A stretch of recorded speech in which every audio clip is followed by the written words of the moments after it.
नमस्कार बंधुरा सुप्रभात केमन आछो तोमरा सबाई। आशा करछि तोमरा सबाई खूब भालो आछो और आमिओ बेश भालो आछि। आमार छोट्ट एकटी चैनल शखेर परिवारे तोमादेर सकल बंधुके जानाच्छि अनेक अनेक स्वागत और अनेक अनेक भालोबासा। और घड़ीते एखन समय सकाल 7टा। घुम थेके उठेछि এই সবেমাত্র। তোমরা তো দেখতেই পেলে ঘুম থেকে উঠে দরজাটা খুলে দরজার সামনে জল ছিটিয়ে দিলাম। আর মেন যেই গেটটা রয়েছে আমাদের সেই গেটের সামনেই একটু জল ছিটিয়ে দিলাম। রোজ দিন ঘুম থেকে ওঠার পরে এই কাজটাই আমার প্রথম থাকে। তারপরে শুরু করে দিয়েছি বাসি কাজকর্ম সারতে। তো এই যে বাসি ঘরটা সবার প্রথমে ঝাড় দিয়ে নিচ্ছি। তারপরে এই যে সামনের যে উঠানটা আছে সেই উঠানটাও ঝাড় দেব, কিন্তু তার আগে সিঁড়িটা ঝাড় দিতে হবে। সিঁড়িটা ঝাড় দিয়ে তারপরে উঠানটা ঝাড় দিয়ে নেব। সিঁড়িটা ঝাড় দিয়ে নিয়েছি, সেটা তোমাদের সাথে শেয়ার করলাম না। তারপরে এই যে সম্পূর্ণ উঠানটা আমার প্রায় ঝাড় দেওয়া হয়েই গেছে। এখন এই যে গেটের সামনেটা ভালো করে ঝাড় দিয়ে নিচ্ছি।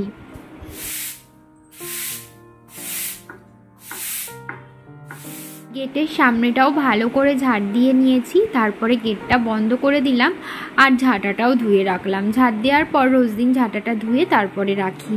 ঝাঁটা নাকি না ধুয়ে রাখতে নেই, কোথাও যেন একটা শুনেছিলাম। পরে চলে এসেছি জামা কাপড় ভেজাতে। রোজ দিন তো আমার জামা কাপড় কাচতেই হয় এক বালতি করে, তো আজকেও তার ব্যতিক্রম কিছু না। তো সেই কারণে ভাবলাম ঘরটা মোছার আগে জামা কাপড়টা ভিজিয়ে রাখি। একটু আগে থেকে জামা কাপড় ভিজিয়ে রাখলে কাচতে সুবিধা হয়। তো সেই কারণে সমস্ত জামা কাপড় নিয়ে চলে এসেছি। জামা কাপড়গুলো এখন ভিজিয়ে তারপরে ঘরটা মুছবো। আর আমাদের না এই বাথরুমটা কিন্তু আমাদের ঘরের মধ্যেই, মানে ঘরের মধ্যেই আমাদের অ্যাটাচ বাথরুম। কিন্তু কি বলতো, আমাদের বাড়িতে না কোনো কাজই এখনও কমপ্লিট হয়নি, মানে বাড়ির কাজ। তো দেখতেই পাচ্ছ শুধুমাত্র প্লাস্টার করা, মেঝে টেঝে কিন্তু এখনও আমাদের কোথাওই হয়নি। আর বাথরুমটাও কিন্তু এখনও কমপ্লিট করা হয়নি। তো কি বলতো, ঘরের মধ্যে বাথরুম থাকলে না অনেকটাই সুবিধা হয়। রাত বিরেতে যখন বাথরুমের দরকার পড়ে তখন কিন্তু বাইরে যেতে হয় না, এটাই সবথেকে প্লাস পয়েন্ট। তো যাই হোক, দেখো ওদিকে জামা কাপড় তো ভিজিয়ে রেখে এসেছি আর এখন আমি ঘরটা মুছে নিচ্ছি। বন্ধুরা, তোমরা যারা এই পর্যন্ত আমার ভিডিওটি দেখলে তোমাদেরকে জানাচ্ছি অসংখ্য ধন্যবাদ আমার ভিডিও দেখবার জন্য। আর আমার ভিডিও যদি তোমাদের কোথাও ভালো লেগে থাকে আমার ভিডিওটিতে একটি লাইক করতে পারো আর কমেন্ট করে জানাতে পারো আমার ভিডিও তোমাদের কেমন লাগলো। বন্ধুরা, তোমাদের কি আমার ভিডিও দেখতে ভালো লাগছে না? আমি তো বুঝতেই পারছি না। কারণ তোমাদের যদি কোথাও আমার ভিডিও ভালো না লাগে সেটা আমাকে কমেন্ট করে জানাতে পারো। আমি সেই ভুলগুলো শুধরে তারপরে ভিডিও আপলোড করবার চেষ্টা করব।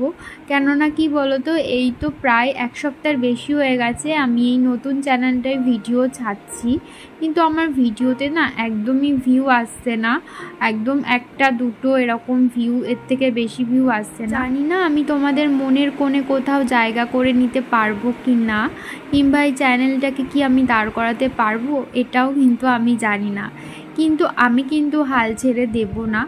তো বন্ধুরা, তোমরা প্লিজ আমার একটু পাশে থেকো আর আমার ভিডিওগুলো একটু দেখো। আশা করছি তোমাদের ভালো লাগবে আমার ভিডিও দেখতে। সত্যি কথা বলতে কি বলো তো বন্ধুরা, আমি এই চ্যানেলটাকে দাঁড় করিয়ে না নিজে কিছু আর্ন করতে চাই, আর আর্ন করে আমার হাজবেন্ডের পাশে দাঁড়াতে চাই। আর আমার ছেলেটাকে না আমি একটু ভালো করে মানুষ করতে চাই। এখন আমি চাইলে না বাইরে গিয়েও বা কোনো কাজ করতে পারতাম, কিন্তু কেন বলো তো করি না। যে আমি যদি বাইরে গিয়ে কোনো কাজ করি তাহলে কিন্তু আমার ছেলের প্রতি অবহেলা হয়েই যাবে। ওকে দেখাশোনা, তারপর ওর প্রতি একটা অবহেলা চলে আসবে। তো সেই কারণে ও যেহেতু এখন অনেকটাই ছোট, ও নিজে কিছুই করতে পারে না, সব কিছু ওকে করিয়ে দিতে হয়, খাওয়ানো, স্নান করানো। আর আমি যদি এখন বাইরে গিয়ে কোনো কাজ করি তাহলে কিন্তু আমি আমার ছেলেকে ঠিকমতো সময় দিতে পারবো না।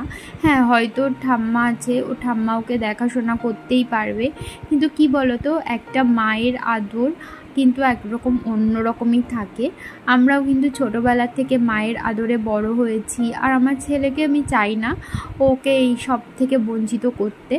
তো যাই হোক, এই সমস্ত কথা ভেবেই আমি আর বাইরে কোনো কাজ করতে যাইনি, আর বেছে নিলাম এই সোশ্যাল মিডিয়াটা। কারণ আমি দেখেছি এখন সোশ্যাল মিডিয়া থেকে অনেকেই বেশ কিছু টাকা ইনকাম করে কিন্তু সংসারও চালাচ্ছে। আমিও ভাবলাম যে আমিও কেন নই, চেষ্টা তো করা যেতেই পারে, তাই না? এখানে তো কোনো কিছু ইনভেস্ট করতে আমার হচ্ছে না, শুধুমাত্র কষ্ট করতে হবে। সমস্ত কাজেই কষ্ট আছে, আর এই ইউটিউব শুধু ভিডিও বানাই বলে যে কোনো কষ্ট নেই এটা কিন্তু না। একটা ভিডিও এডিট করতে কিন্তু অনেকটাই টাইম লেগে যায়, আর নর্মাল কাজ করা আর ভিডিও করে কাজ করা কিন্তু অনেকটাই তফাৎ। যারা এরকম ডেলি ব্লগ করো তো তারাই বুঝতে পারবে। তো যাই হোক বন্ধুরা, আজকে অনেক কথাই বলে ফেললাম, জানি না এই সমস্ত কথা বলা আমার ঠিক হলো কি ভুল হলো, কিন্তু আজকে ইচ্ছে হলো বলতে, তো সেই কারণে বলেই ফেললাম। তো বন্ধুরা, তোমাদেরকে আমি কোনো জোর করব না, কিন্তু তোমাদের আমার ভিডিও যদি ভালো লেগে থাকে তাহলেই আমার চ্যানেলটিকে সাবস্ক্রাইব করো। তো যাই হোক, চলো, কথা বলতে বলতে আমি কিন্তু অনেকই কাজ করে ফেলেছি, সেটা হয়তো তোমরা দেখতেই পেয়েছো। আমার স্নানও হয়ে গেছে, আর স্নানের পর জামা কাপড়গুলো কিন্তু ছাদে মেলে দিয়ে এসে পুজোটাও সেরে নিয়েছি। তারপরে চলে আসলাম রান্নাঘরে এসে বসিয়ে দিয়েছি চা। সকালবেলা না চা না খেলে আবার বেলার দিকে মাথা যন্ত্রণা শুরু হয়ে যায়, তো সকালবেলা চাটা খেতেই হয়। তো আজকে অনেক দিন পর একটু দুধ চা বানিয়ে নিয়েছি। দুধ চা এখন খাই না, কারণ গ্যাস হয়ে যায়, তো সেই কারণে দুধ চাটা এখন খাই না। তারপরে এই যে আমার হাজবেন্ড আজকে নিয়ে এসেছে মাংস, তো আমার শাশুড়ি মা রান্নাটাও বসিয়ে দিয়েছেন। এদিকে মাংস ধুয়ে মাংসর মশলাগুলো সব কুটে বেছে নিয়েছে, মানে আদা, পেঁয়াজ, রসুন এই সমস্ত কিছু, আর শিলে বেটে নিচ্ছিল লঙ্কা। আর এদিকে দেখো আমি চাটা ছেঁকেও নিলাম, আর সকালে রুটি বানানো হয়েছিল, তো রুটির সাথে 1 কাপ চা নিয়ে বসে পড়েছি খাবার জন্য। চা রুটি খাওয়া আমার হয়ে গেছে।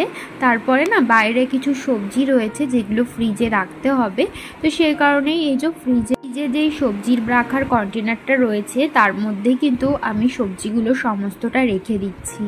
আর এরই মাঝে না আমার ছেলেকে তেল মাখিয়ে দিয়েছি গায়ে, কারণ ওকে স্নান করাবো, তো গায়ে খানিকক্ষণ তো তেলটা বসবে, তো সেই কারণে ওকে তেল মাখিয়ে ছেড়ে দিয়েছি। তো ততক্ষণে আমি এই সমস্ত এক্সট্রা কাজগুলো সেরে নিচ্ছিলাম আর কি। তারপরে আমি দেখো এখন সকালের খাবার নিয়ে বসে পড়েছি। আজকে সকালে আমাদের হয়েছিল রুটি আর আলুর দম, তো সেটাই এখন খেয়ে নেব। দুপুরবেলা ভাত খাবো। এখন ঘড়িতে ওই 11টার মতো বাজে। এখন রুটিটা খেয়ে না ছেলেকে স্নান করিয়ে খাইয়ে দেব। আর এদিকে আমার শাশুড়ি মা তো মাংসটা রান্না করছিলেন। একটু একটু করে যেটুকু পাচ্ছি শেয়ার করছি, কারণ আমি তো ওইদিকে আমার ছেলেকে সামলাচ্ছিলাম, তো সবটা না শেয়ার করতে পারিনি। তো এখন হয়ে গেছে বিকেল, আর বিকেলবেলা এখন একটু রেডি হয়ে নিয়েছি, কারণ যাবো একটু ভুরু তুলতে।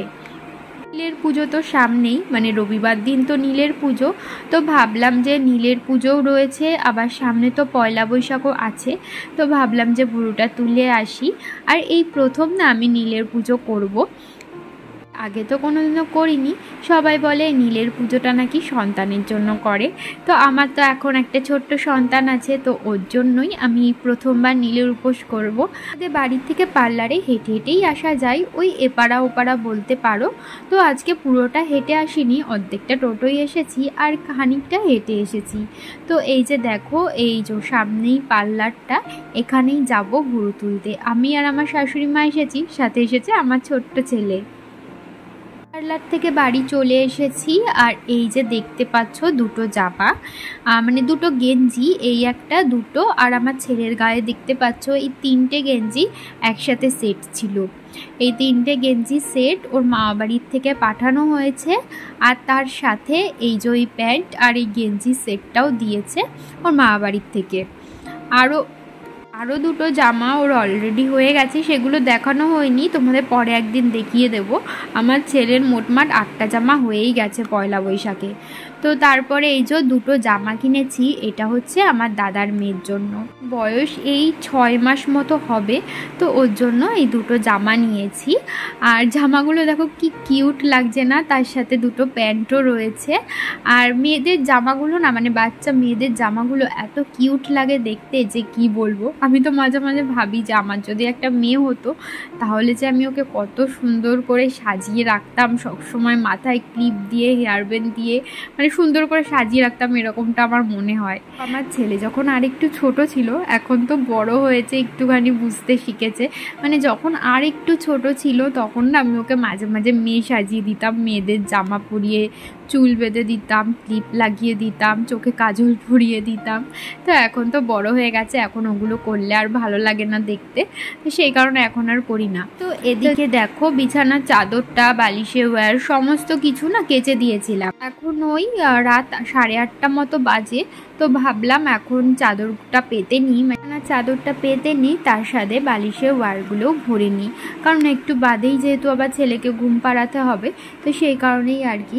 তো দেখতেই পাচ্ছ বালিশের ওয়্যার সমস্তটা ভরে নিয়েছি।